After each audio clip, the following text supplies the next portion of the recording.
kamu nih dinobatkan sebagai juara 2 atau wakil 1 Boyolali ya. Iya. Nah itu tugas dan target apa yang diberikan dari sana dan kamu pribadi sendiri gimana? Kamu kan termasuk milenial ya. Iya. Nah milenial nih. Nah ini cara melestarikan atau mensukseskan nih pariwisata khususnya di Indonesia itu gimana caramu?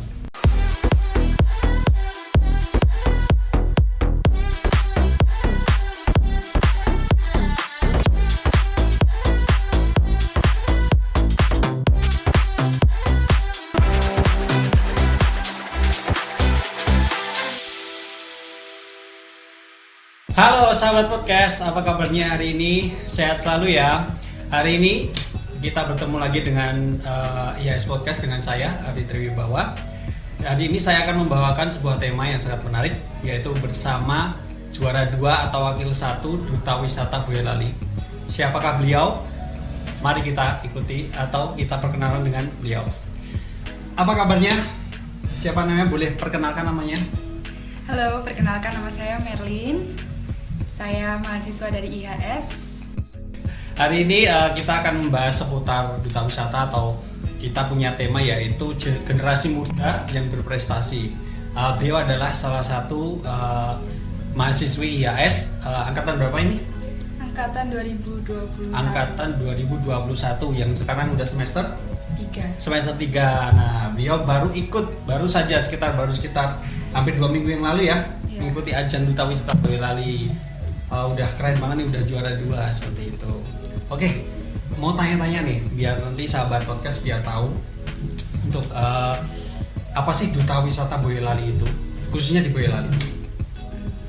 Jadi Duta Wisata di Boyolali itu adalah kumpulan pemuda dan pemudi yang dipilih melalui rangkaian seleksi dan tugasnya itu untuk mempromosikan potensi wisata yang ada di daerah Boyolali khususnya, atau bisa juga disebut sebagai brand ambassador-nya Boyolali. Oke, dulu motivasi atau keinginan apa yang kok termotivasi untuk ikut ajang itu, khususnya untuk Merlin sendiri? Ya pastinya untuk menambah pengalaman, itu yang pertama. Lalu untuk memperluas wawasan tentang kepariwisataan dan juga untuk menambah relasi, jadi kan menambah banyak teman. Betul. Terus saya ingin menjadi anak muda yang menginspirasi banyak orang, tentunya yang berkualitas, dan juga dapat mempromosikan kepariwisataan yang ada di Boyolali tentunya. Iya, jadi khususnya lebih memperkenalkan pariwisata di Boyolali ya. Iya. Nanti insya Allah bisa ikut-ikut di ajang Putri Indonesia. Amin. Oke. Oh boleh dong cerita dong awal mulanya ikut nih, perjalanannya dari mulai daftar sampai ke finalis tuh gimana? Kalau untuk awal mulanya pendaftaran itu ada kita mempersiapkan berkas-berkas yang diperlukan. Jadi seperti fotokopi KTP, foto, lalu surat keterangan sehat, surat keterangan dari sekolah, surat izin orang tua, dan juga daftar riwayat hidup. Terus kita kirimkan itu ke Disporapar Boyolali, diterima oleh Disporapar, lalu kita dikasih WhatsApp. Itu kita di chat WhatsApp untuk menghadiri technical meeting. Nah setelah itu waktu technical meeting dijelaskan secara detail tentang urut-urutan saat seleksi dan juga grand final. Apa aja yang kita bawa, apa aja yang kita pakai itu dijelaskan secara lengkap di situ. Lalu tahap seleksi itu ada seleksi tertulis, wawancara, dan juga tes bakat. Iya. Di sana saya menampilkan nembang mocopat. Iya. Oke. Lalu selesai tes tertulis kan tes wawancara, lalu tes bakat, terus babak akhirnya itu pengumuman untuk diambil 10 besar emas dan juga 10 besar mbak. Nah di situ deg-degan kan ya. Terus nomor urut saya, nomor finalis itu dipanggil nomor urut 15 gitu. Kan nggak percaya juga kan, karena nggak percaya sama tes tertulisnya, nggak yakin. Terus ya puji Tuhan bisa lolos ke 10 besar.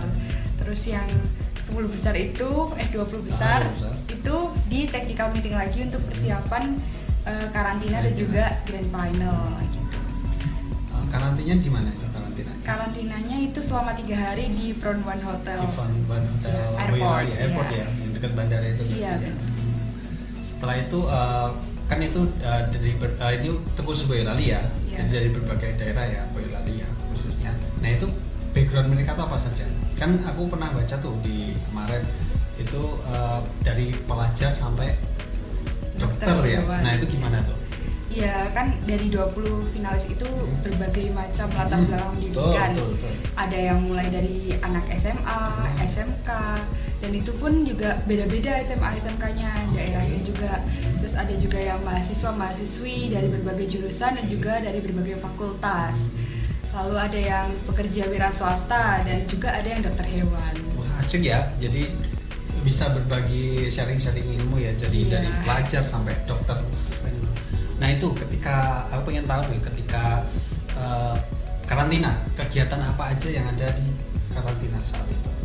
Untuk hari pertama karantina itu sehari dari pagi sampai malam full Iya. kelas.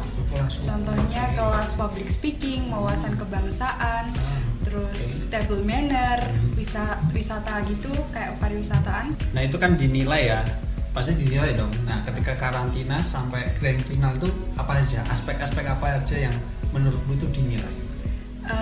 Banyak sekali sebenarnya yang dinilai di situ, dari cara kita berpakaian, busana yang kita pakai itu juga dinilai. Lalu ada kecepatan kita, terus ada kekompakan antar teman, keakraban, karena di situ ada kategori persahabatan juga. Lalu ada sisi pengetahuan umum juga, pengetahuan tentang pariwisata, attitude, semacamnya kayak gitu. Public speaking itu sangat penting dinilai juga. Jadi dari keseluruhan ya, dari Iya, secara keseluruhan. kepribadian, Iya. intelijen seperti itu ya, Betul. nggak cuma paras wajah aja yang cantik Iya, atau ganteng penampilan. seperti itu ya. Iya. Oke, nah itu aku pengen tahu nih persiapan apa aja ketika grand final. Kamu kan masuk grand final toh, Iya. otomatis kan. Lah itu gimana persiapanmu?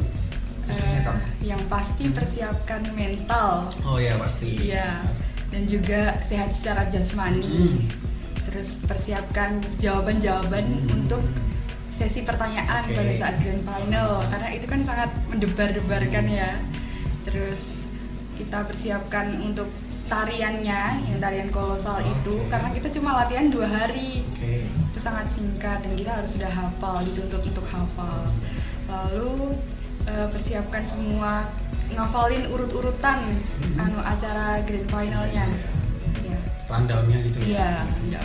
Nah setelah selesai acara kan kamu nih dinobatkan sebagai juara 2 atau wakil 1 Boyolali ya. Iya. Nah itu tugas dan target apa yang diberikan dari sana, dan kamu pribadi sendiri gimana? Tugas target, kalau tugas kan dari sana, targetmu sendiri gimana? Tugas dan target. Kalau tugas dari dinas kan kita sebagai perpanjangan tangan dinas pariwisata. Oh, betul. Ya khususnya kita untuk mempromosikan wisata dan potensi yang ada di Boyolali dan juga budaya yang ada di Boyolali ke masyarakat luas. Kalau untuk target kita ada proker-proker kan yang harus diselesaikan. Ya. Nah itu mudah-mudahan proker-proker kita angkatan 2022 itu dapat selesai dengan tepat waktu. Oke, gitu ya. Berarti nanti banyak pengalaman di situ ya. Iya. Oke. Nah itu pengalaman yang tak terlupakan ketika kamu mengikuti ajang ini itu apa? Kalau untuk pengalaman yang tak terlupakan pastinya teman-teman baru itu ya sudah layaknya keluarga. Oke, good. Itu di sana selama karantina kita lakuin susah senangnya bersama-sama, itu yang menjadi hal yang tidak bisa terlupakan untuk kami gitu kan. Terus saya bisa menjadi juara 2 atau menjadi wakil 1 Mbak Duta Wisata Boyolali, itu adalah pengalaman yang tidak bisa saya lupakan. Wah, luar biasa ya. Jadi baru pertama kali ikut Iya. bisa sampai jadi wakil 1 ya. Iya. Keren banget. Nah ini aku mau tanya nih, menurutmu pariwisata di Indonesia itu bagaimana? Kamu sebagai wakil 1 Duta Wisata Boyolali, menurutmu pariwisata di Indonesia itu gimana? Kalau menurutku pariwisata di Indonesia itu sebenarnya mempunyai banyak daerah yang indah dan juga unik, dan juga budayanya itu sangat kental sehingga itu menjadi ciri khas dari daerah tersebut. Oke. Tetapi sayangnya pariwisata di Indonesia itu masih relatif kecil dibandingkan dengan negara-negara tetangga yang ada di luar sana. Jadi kita sebagai duta wisata itu adalah tugas kita untuk mempromosikan pariwisata Indonesia ke wisatawan domestik maupun mancanegara. Wah, keren ya. Oke. Jadi gini, kamu kan termasuk milenial ya? Iya. Nah, milenial nih. Nah ini cara melestarikan atau mensukseskan nih pariwisata khususnya di Indonesia itu gimana caramu? Kalau generasi milenial kan itu penerus bangsa ya. Jadi betul. kita tuh sebagai anak muda harus mensukseskan juga melestarikan pariwisatanya yang ada di Indonesia. Kalau bukan kita tuh siapa lagi gitu kan? Ya mungkin dengan caranya adalah menjunjung tinggi masih melestarikan budaya-budaya yang ada di Indonesia, khususnya di daerah masing-masing gitu. Oke, ini kan dari kamu sendiri ya. Kalau kamu pengen ngasih pesan motivasi ke generasi muda nih untuk gimana caranya ikut andil dalam melestarikan atau mengembangkan, mensukseskan pariwisata di Indonesia itu gimana?